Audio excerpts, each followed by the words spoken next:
It's very counterproductive for an individual to feel like a victim even if he is.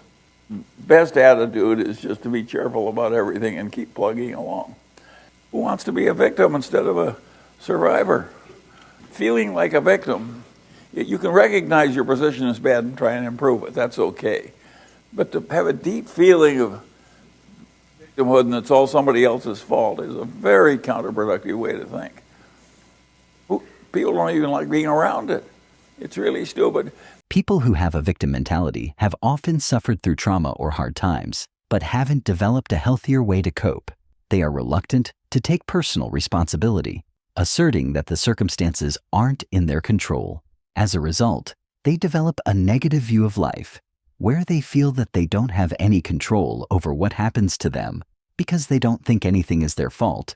They have little or no sense of responsibility for their lives. It just happens to them. I have the theory that the dumbest thing you can do in life is ever feel like a victim. I never saw any good to come of feeling like a victim. Even if you are a victim, I think it's a mistake. If someone tries to help or offer solutions, they're often prepared with a list of reasons why that will not work. People who try to help are often left frustrated and confused. Life will have terrible blows in it. Horrible blows. Unfair blows. Doesn't matter. And some people recover and others don't. And there I think the attitude of Epictetus is the best. He thought that every mischance in life was an opportunity to behave well. Every mischance in life was an opportunity to learn something.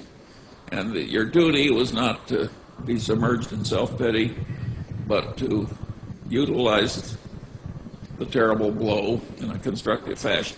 That is a very good idea. And you may remember the epitaph which Epictetus left for himself. So here lies Epictetus, a slave, maimed in body, and the ultimate in poverty and favored of the gods. Well, that's the way Epictetus is now remembered. He's had big consequences. And he was favored of the gods.